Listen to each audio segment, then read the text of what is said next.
Hello student. आज मैं फिर आपके लिए केमिस्ट्री का एक टॉपिक्स लेकर आया हूँ। और आज का जो टॉपिक्स है क्लास ट्वेल्थ से है, क्लास ट्वेल्थ से है। और हेलो एलकेस, हेलो एरिन चैप्टर से, हेलो एलके से है, हेलो एलकेस, हेलो एरिन से। तो हेलो एल्केन्स की बात करते हैं। तो यहाँ से जो क्लोरोफॉर्म है ये इंपॉर्टेंट है। इसकी कुछ महत्वपूर्ण रासायनिक अभिक्रिया है वो लेकर आया हूँ मैं आज। जो कुछ महत्वपूर्ण क्लोरोफॉर्म की अभिक्रियाएं हैं उसके बारे में चर्चा करेंगे। तो चलो टाइम ना करते हुए सबसे पहली अभिक्रिया देखते हैं, कार्बिल एमीन अभिक्रिया। कार्बिल एमीन अभिक्रिया मोस्ट इंपॉर्टेंट अभिक्रिया है ये ट्वेल्थ चैप्टर की, कार्बिल एमीन अभिक्रिया। चलो ध्यान देना यहां से, कार्बिल एमीन अभिक्रिया, इसी का दूसरा नाम है आइसोसाइनाइड परीक्षण। क्या? आइसोसाइनाइड साइनाइड परीक्षण। यहां लिख देता हूं परीक्षण। ध्यान देना, बहुत इजी रिएक्शंस है। ठीक है, आज जो बात करेंगे क्लोरोफॉर्म की कुछ महत्वपूर्ण रासायनिक अभिक्रिया के बारे में और देखेंगे कार्बिल एमीन अभिक्रिया या आइसोसाइनाइड परीक्षण। तो चलो देखते हैं क्लोरोफॉर्म की कुछ महत्वपूर्ण रासायनिक अभिक्रिया। आप सभी को पता होगा कि ये क्लोरोफॉर्म का जो सूत्र होता है वो CHCl3 होता है। क्या? CHCl3। ठीक है, तो चलो ध्यान देना, मैं यहाँ पर ये कंपाउंड है एनिलीन NH2। ठीक है, इस कंपाउंड का नाम क्या है? एनिलीन। एनिलीन। क्लियर हो गई मेरी बात इतनी? ठीक है, इसकी अभिक्रिया में 3KOH, ठीक है ना, और किसके साथ में? CHCl3 के साथ में कार्बन। ठीक है, ये एनिलीन है और ये पोटेशियम हाइड्रोक्साइड या कास्टिक पोटास बोलते हैं इसको। क्या है ये? Potassium hydroxide. पोटेशियम हाइड्रोक्साइड,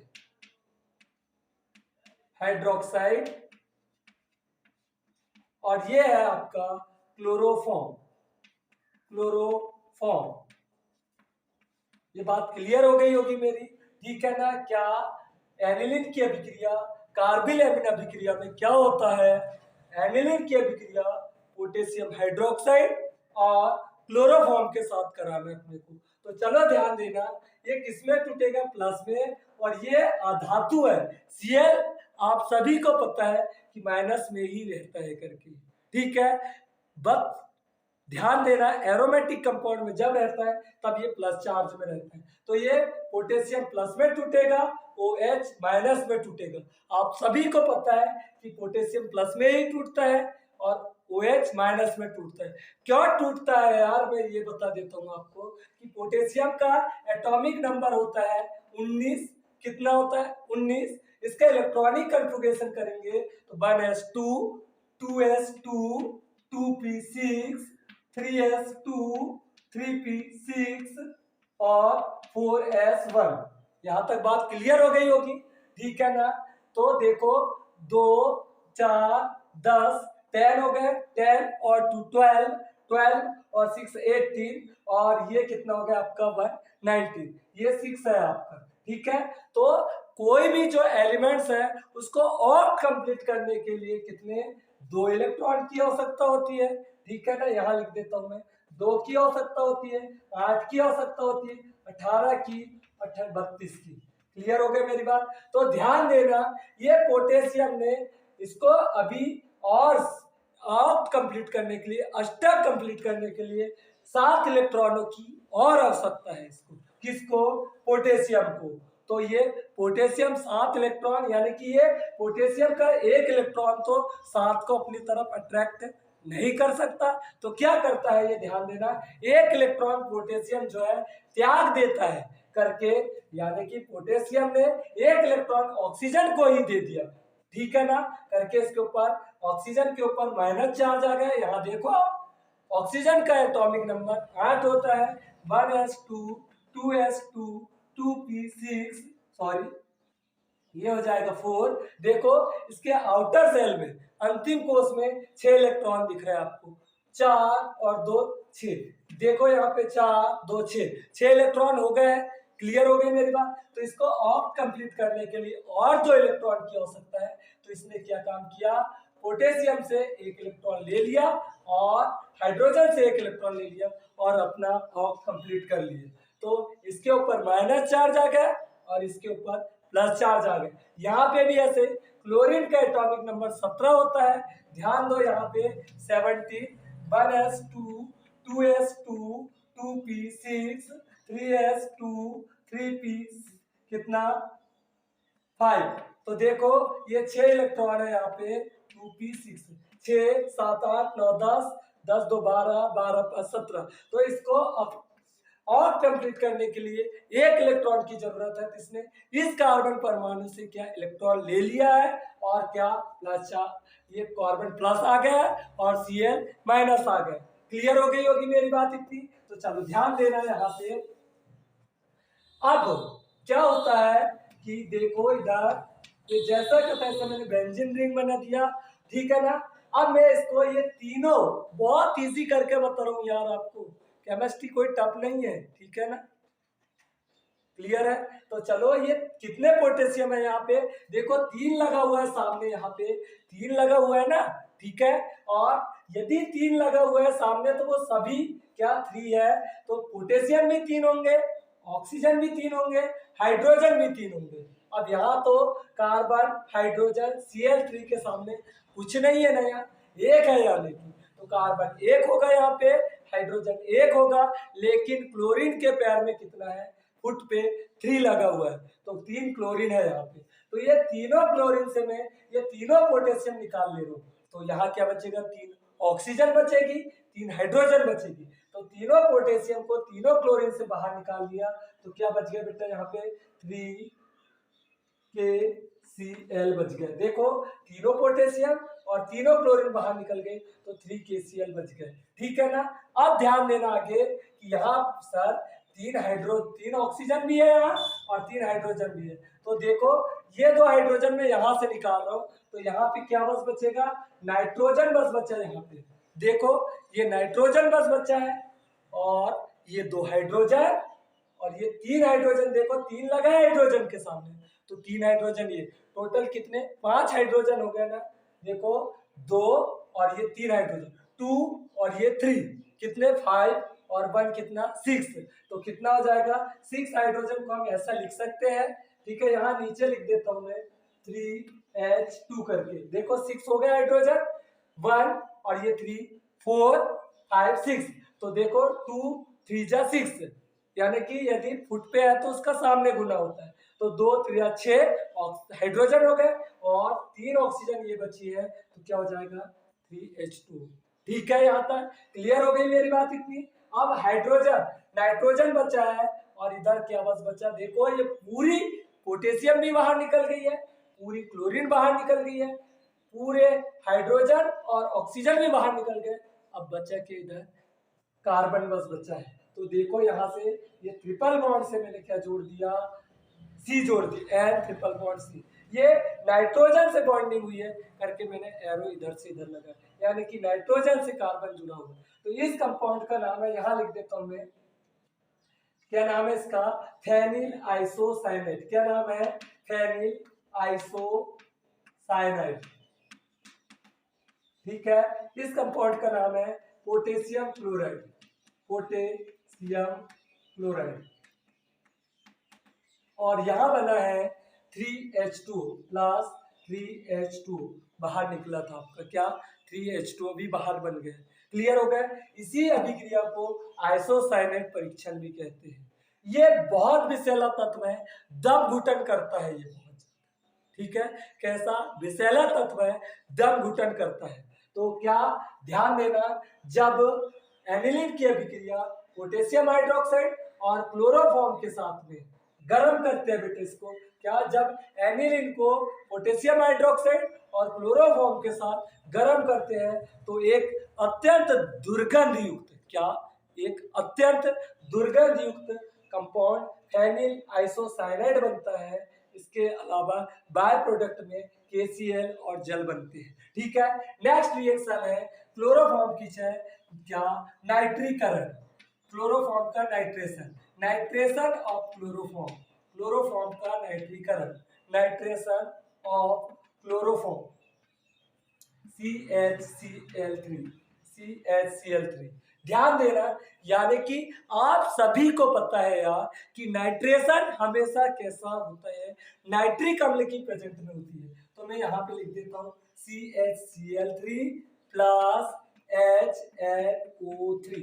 ये तो क्लोरोफॉर्म है, आप सभी को पता है, क्या, क्लोरोफॉर्म, क्लोरोफॉर्म। और ये नाइट्रिक एसिड है, पर इसकी कंडीशन लेना अपने को कंसंट्रेट, कंसंट्रेट HNO3, ठीक है ना। और ध्यान देना कंसंट्रेट HNO3 ये है नाइट्रिक एसिड आपका, ठीक है।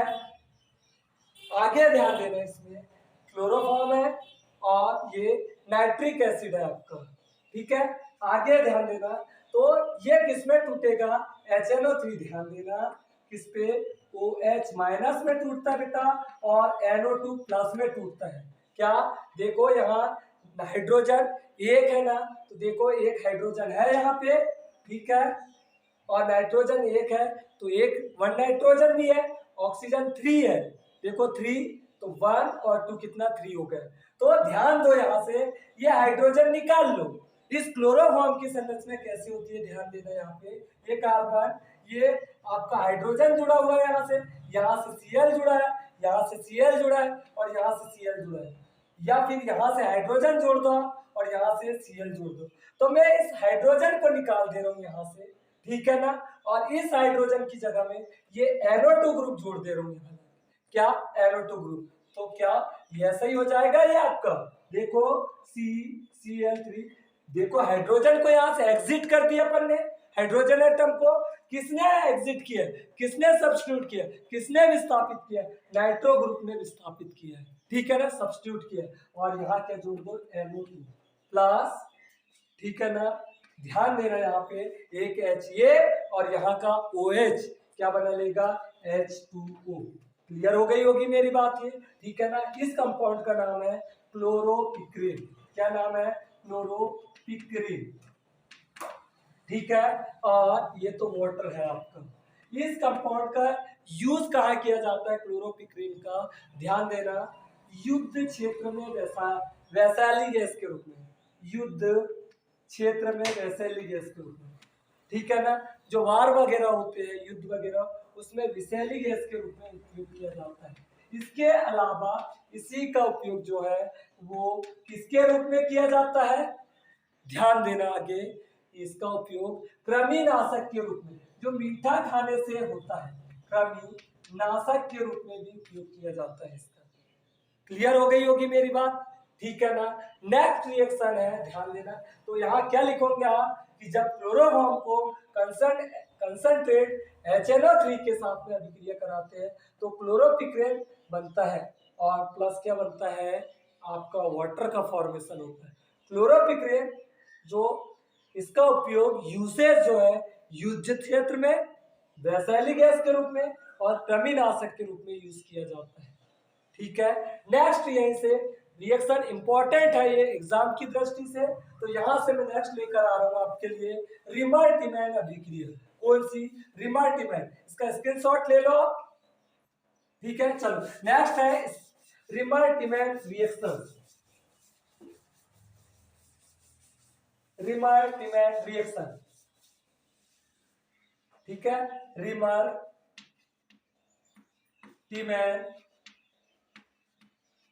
अभिक्रिया।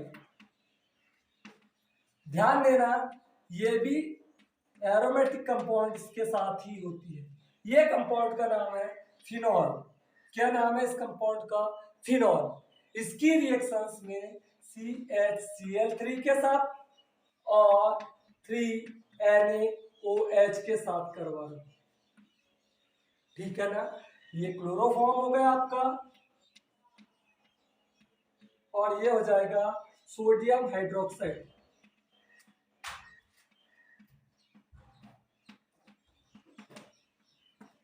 क्लियर हो गई होगी।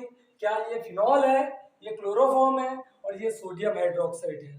तो इसको भी तोड़ दो बेटा, 3Na+ में टूटेगा, OH- में, यानी कि हेट्रोलिटिक बॉन्ड फिशन हुआ यहाँ पे। जब पार्टनरशिप के इलेक्ट्रॉन्स का बराबर बराबर नहीं, यानी कि जब पार्टनरशिप के इलेक्ट्रॉन का कम ज्यादा में बंटवारा होता है, ठीक है ना, बराबर बंटवारा नहीं होता है, ऐसे बॉन्ड फिशन को हेट्रोलिटिक बॉन्ड फिशन कहते हैं। कौन सा? हेट्रोलैटिक बॉन्ड फिशन कहते हैं, हेट्रोलिटिक बॉन्ड फिशन कहते हैं इसको। क्लियर हो गई होगी मेरी बात, कि जब पार्टनरशिप के इलेक्ट्रॉन का इक्वल इक्वल जब डिवाइडेशन नहीं होता है, ऐसे बॉन्ड फिशन को क्या बोलते हैं? Heterolytic bond fission. और जब बराबर बराबर बंटवारा होता है, ऐसे बॉन्ड फिशन को बोलते हैं होमोलैटिक बॉन्ड फिशन, होमोलैटिक बॉन्ड फिशन, ठीक है। ध्यान देना, ये कितने Na दिख रहा है आपको यहाँ पे? 3 Na, और ये 3 Cl दिख रहा है, तो क्या बन जाएगा ये? 3NaCl। देखो यहाँ से तीनों Na को मैंने निकाला, और ये 3 Cl जो दिख रही है, तीनों Cl को बाहर निकाल दिया, क्या बन गया? 3NaCl। क्लियर हो गई होगी मेरी बात, यानी कि सोडियम क्लोराइड बन गया ये। क्या बन गया? Sodium chloride, sodium chloride, NaCl बन गया ना, ठीक है, दिख रहा होगा आपको 3NaCl, ठीक है। अब ध्यान देना, यहां से क्या बचा? 3 ऑक्सीजन भी बची है, और 3 हाइड्रोजन भी बची है, और 1 हाइड्रोजन ये तो पूरा निकल गया बाहर, ठीक है ना। ये देखो ऐसा निकल गया ये आपका, ठीक है, पूरा तीनों के तीनों Na निकल गए यहाँ से, तीनों Na और तीनों Cl निकल गई बाहर। क्या बन गया? 3NaCl। अब ये बेंजीन रिंग का जैसा का तैसा लिख देता हूँ मैं यहाँ से, ठीक है ना। अब इस CH ग्रुप को मैं यहाँ लाके जोड़ रहा हूँ, ठीक है ना। अभी थोड़ा सा यहाँ पे मैं अल्डिहाइड ग्रुप, यहाँ पे 3 ऑक्सीजन भी है और 3 हाइड्रोजन भी है, तो मैंने 1 ऑक्सीजन को निकाला यहाँ से। अब कितनी बची? 2 ऑक्सीजन बची है और 2 हाइड्रोजन बची है, सॉरी 3 ही हाइड्रोजन बची है। देखो 3 ऑक्सीजन है, नंबर लगा है यहाँ पे 3, ठीक है ना। तो 3 ऑक्सीजन है और 3 हाइड्रोजन है, इनमें से मैंने 1 ऑक्सीजन को निकाला, तो 2 ऑक्सीजन बची, और हाइड्रोजन 3 की 3 ही है। तो ये ऑक्सीजन को ले सकते हैं, ये CH के साथ जोड़ दो, तो क्या हो जाएगा? ये आपका CHO हो जाएगा। तो ये अल्डिहाइड ग्रुप हो गया, तो यहाँ पे मैंने CHO जोड़ दिया, तो यहाँ CHO जोड़ा होगा, तो यहाँ से एक हाइड्रोजन निकला होगा बेटा। ये हाइड्रोजन 1 और ये 3 हाइड्रोजन क्या हो जाएंगे आपके? 4 हो जाएंगे, तो इसको 2H2 लिख दिया मैंने, ठीक है ना। क्या लिख दिया? 2H2। देखो एक बार और, कि 3 हाइड्रोजन ये है और 1 हाइड्रोजन ये, कितना? 4 हाइड्रोजन हो गया, तो 2H2, यानी कि कितने? 4 हाइड्रोजन हो गए, और यहाँ 2 ही ऑक्सीजन बची थी, तो ये बन गया आपका 2H2, ठीक है ना। तो पानी भी बन गया। इसी के साथ में ध्यान देना, एक समव्ययी उत्पाद बनता है, क्या? आइसोमेरिज्म कंपाउंड बनता है, और वो बनता है आपका पैरावाल। इसी के साथ बनेगा OH, और यहाँ पे अल्डिहाइड ग्रुप जुड़ जाएगा आपका, ठीक है ना। इस कंपाउंड का नाम होगा, ध्यान देना, ऑर्थो हाइड्रोक्सी, हाइड्रोक्सी बेंजेल्डिहाइड, बेंजेल, ये प्लस में है ऐसा, बेंजेल्डिहाइड। और इस कंपाउंड का नाम होगा para hydroxy, para hydroxy benzaldehyde,